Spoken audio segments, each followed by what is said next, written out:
your dream come true, you got to stay focused. Some people rather get even than get ahead. Stay focused on where you want to go. I just kept on doing what I was supposed to do.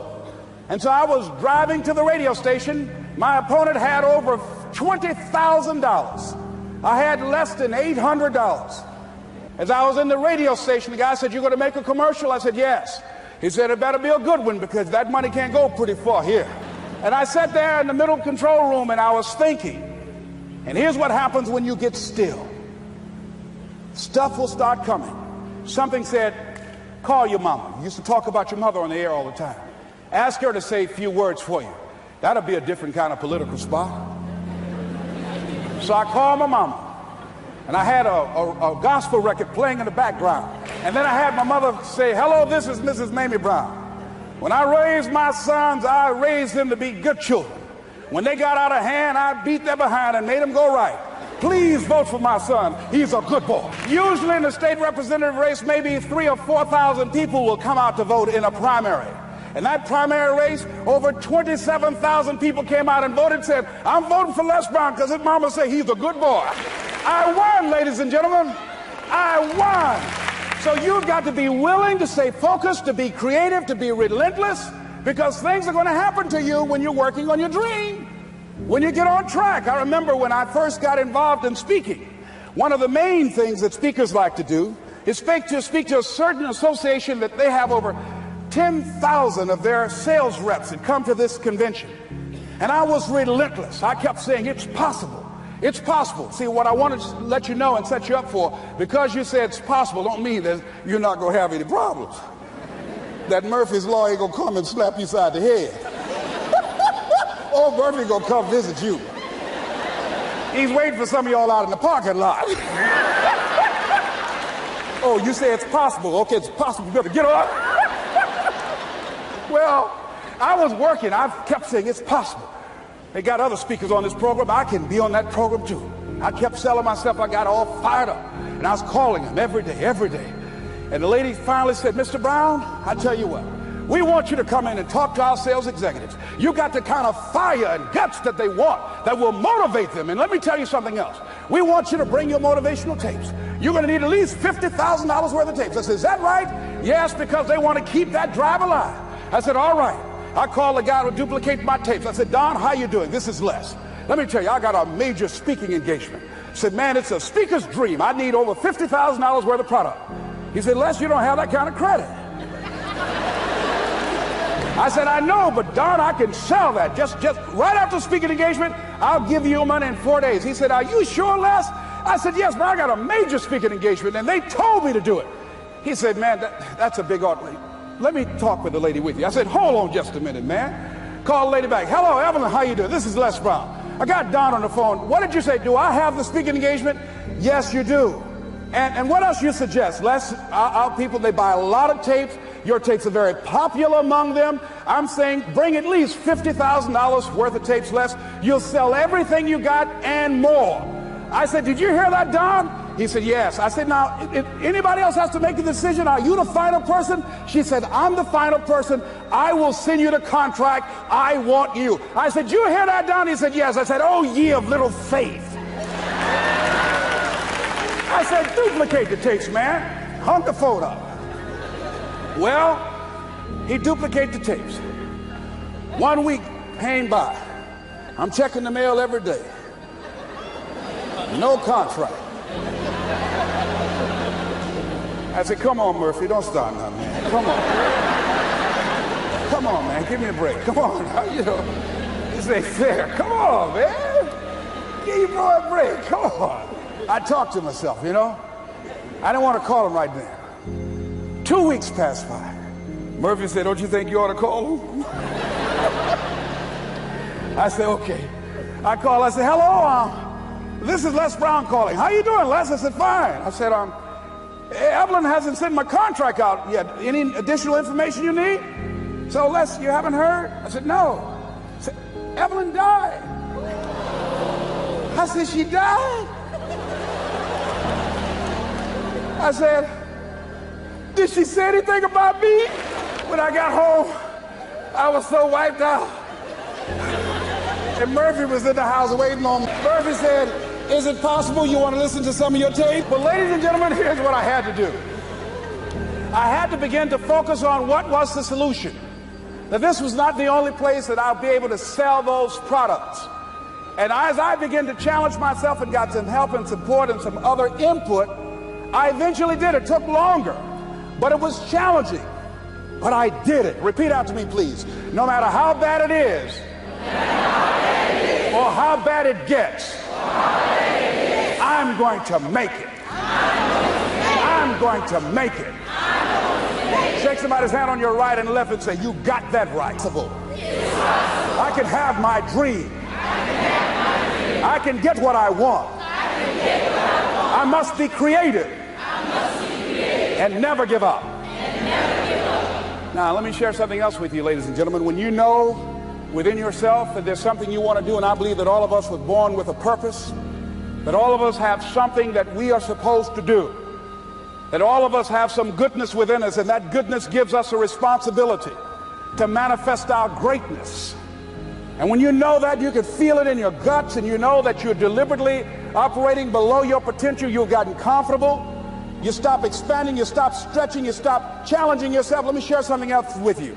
Not only is it possible for you to have your dream, but it's necessary. It's necessary that you have it, that you work on it, that you develop yourself, that you go for what is yours in the universe. I have a friend that at the beginning of the year I was in Los Angeles giving a speech, and I do a seminar teaching people how to become involved in the speaking business, and also one called Speaking with Power, teaching people how to begin to develop their communication skills. And this friend, I said, I want you to work with me. I called her up. She said, Les, are you sure I can do it? Sure you can. You have a PhD in communications. I don't have that. If I can do it, sure you can do it. In fact, I'm going to give you the support that you need. Here's what I realize, ladies and gentlemen. We only have enough energy to take us to a certain level, but it's necessary that we assemble ourselves with other people who share our vision, other people that can see it for us, to give ourselves a home court advantage. So it's necessary that you seek out other people who think like you, who are growing, who have decided that they are not satisfied with where they are. See, I don't believe that necessity is the mother of invention. No, necessity, in my opinion, is not the mother of invention. Refusing to accept things the way that they are is the mother of invention.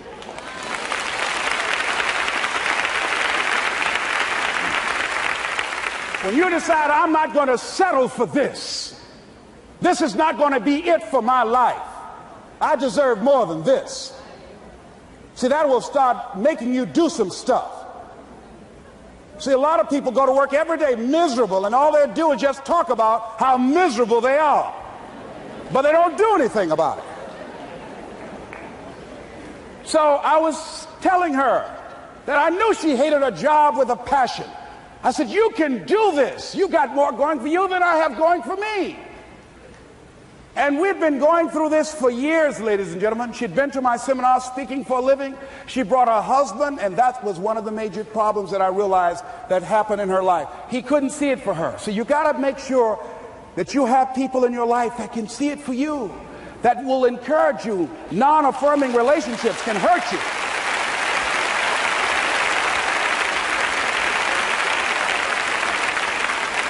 And I talked to him. I said, you know, I don't have anything to do with your marriage. I said, you and I are good friends, and she and I are good friends. And I'm not taking sides. I said, but if you can't see it for her, don't tell her that. Just give her some support. What if you're wrong? It's possible, man, that if I'm doing it, she can do it. Well, you're different. How are you going to tell me that? You've seen her speak. She's got great speaking skills. Don't underestimate her. You don't know. You got a great woman here. But you see, people who can't see it for themselves can't see it for you. He was happy. So I said, will you do it with me? I said, I'm going to give you the support you need. You can't do it by yourself. I will stand with you. She said, you will? I said, yes. I'm going to make you a part of my seminar. You'll do a part of it, and I'll do a part of it. Speaking with Power. She said, okay. 3 days later, ladies and gentlemen, I got an emergency call at my office. It was from her husband. He called and said, tell Les Brown that Marion is dead. I said, oh no. when I was flying there to go to the funeral. And I remember the last time that I saw her, and I had some of her papers that I had gotten inadvertently confused with mine, and I took them home. And I was searching through these papers to do one of her works. She was a prolific writer. And what got me, what was so sad that made me begin to cry, was that there were poems that she had started that were profound poems, great thoughts that she didn't complete. Plays that she had started that she didn't complete. See, that poem was given to her. I can't finish that for her, nor can you. That play, whatever the outcome that she had envisioned, that she had imagined, was given to her. Only her. And she's the channel that was going to come through. You are here, and you are the vessel, you are the outlet for the universe, that you've been selected. There's something for you to do. I believe all of us have some purpose for being here. And as I was going to the funeral, and I was reading a newspaper that said that millions of people are dying because of what they're eating, talking about their diet. And I'm sure that it was Marion talking to me, whispering, saying, Les, the next time you speak, say that even more are dying because of what's eating them. When the challenges of life come your way, you've got to find ways to increase your sense of self-appreciation, because if you don't, you're bombarded with negative stuff every day that beats you down, and you will find yourself unconsciously engaged in self-destructive behavior. If you don't program yourself, life will program you. So you want to have an agenda for your life. It's necessary that you have some direction for your life. A friend at the National Speakers Convention gave us a presentation, and it really struck me. He was talking about when he was traveling across Europe, Warren Gresham, and he said at different points, soldiers would wake them up on their journey and ask him the question. And I pose this to you. The question was, where have you been?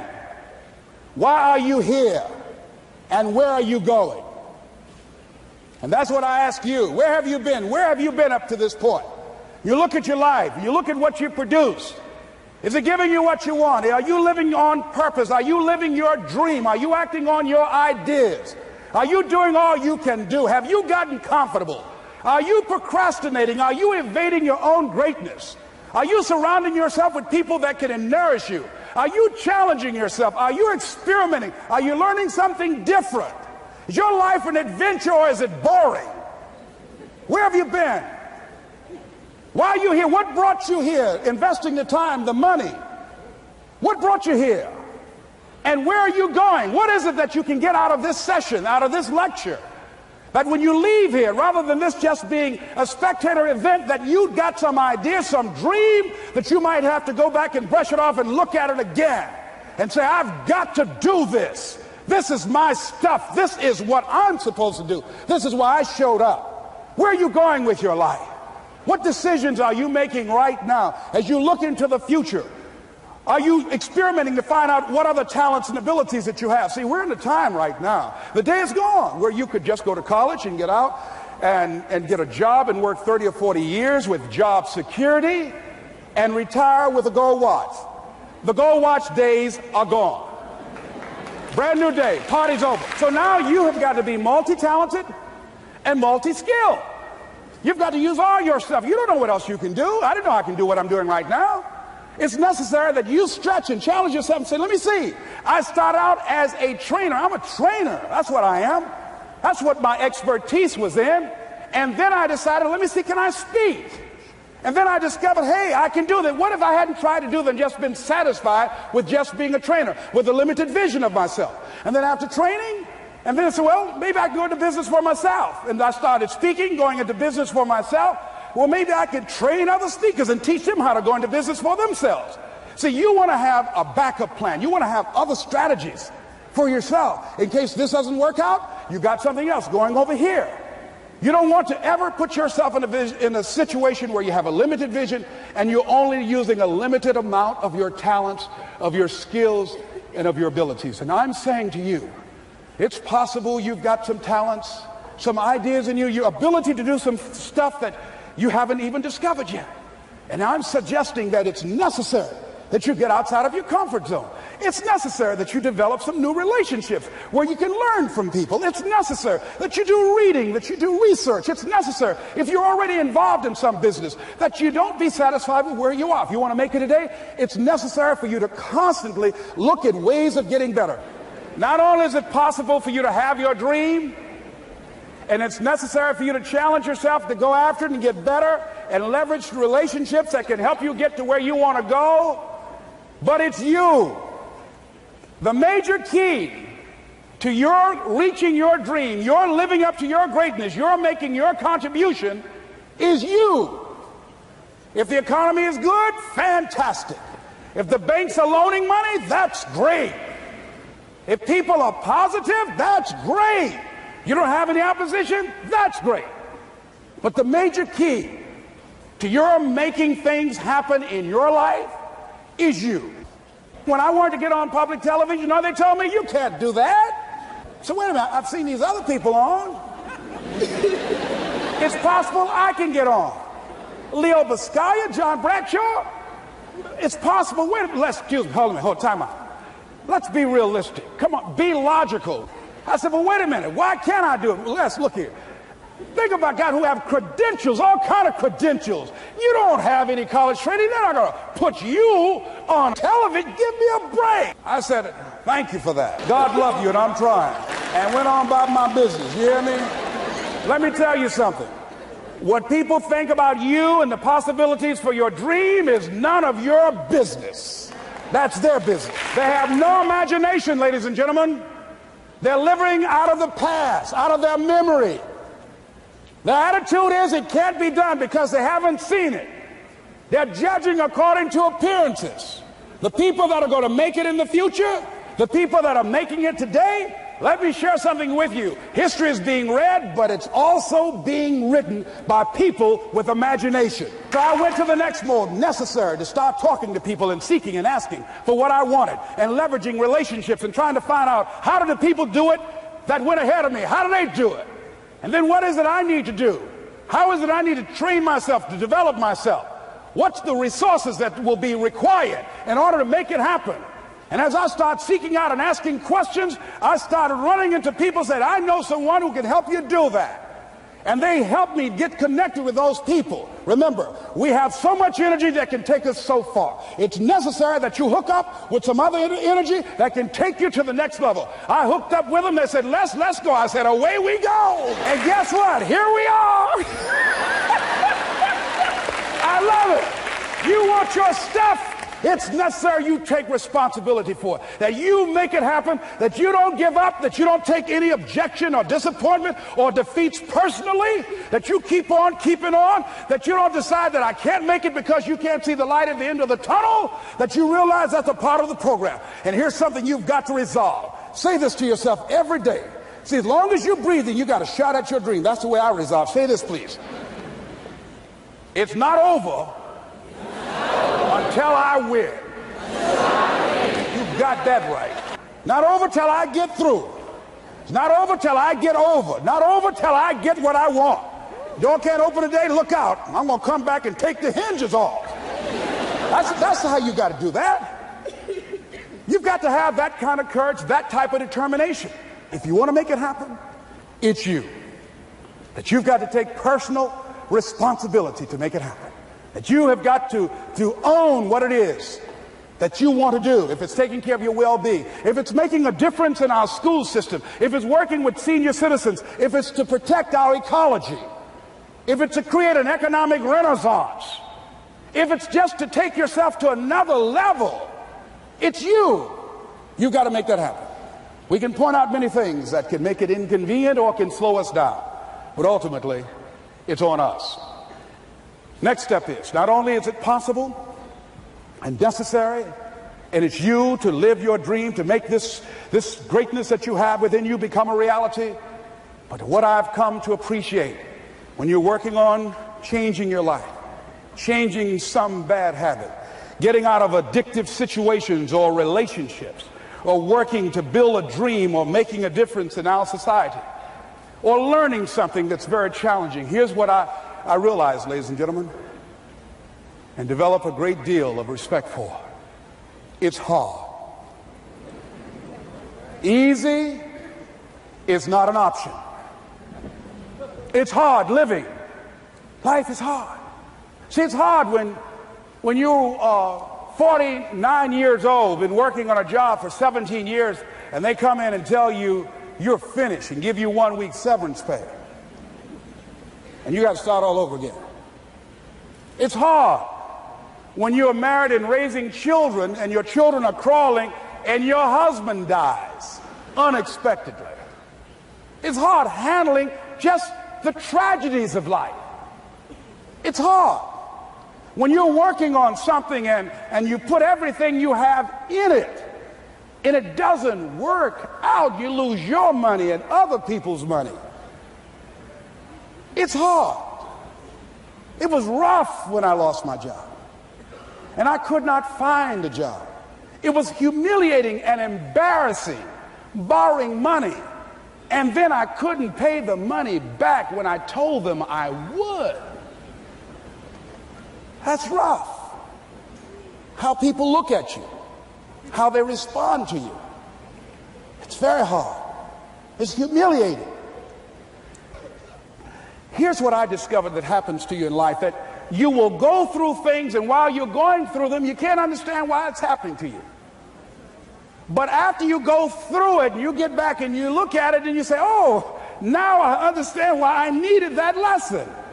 Have it ever happened to you? Raise your hand. Has it ever happened to you that I couldn't understand it then, but after I got through it, then I saw that that was preparing me for bigger and better things. That as you go through the challenges of life and you look at it and embrace whatever comes to you, don't run from it.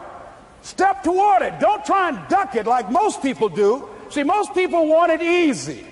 See, easy come, easy what? Easy go. See, but when you go at what you're going to deal with and you deal with the difficulties of it, when you handle those hard things close at hand, making those hard decisions right now that you don't want to make, learning those things that you don't like to do, but you know that in order for you to get where you want to go, this is one of the hoops that you have to flip through. And I'm saying to you, whatever you got to do, do it, because if you don't, life is going to whoop you until you surrender and say, okay, all right, I cooperate, okay, I learned, okay. It had to wear me out a long time. So if it's hard, then do it hard. Now, how do you hang in there during the hard, difficult times? Les, you must have faith. You've got to believe in yourself. You've got to believe in your abilities. You've got to believe in your service, your company, your ideas, unquestionably. You've got to have faith, and that faith gives you patience. That is not going to happen as quickly as you want it to happen. A lot of things are going to happen that will catch you off guard. And so therefore you've got to deal with and handle it as it comes. And not only that, but that faith and patience drives you into action. You've got to keep moving and keep plugging away.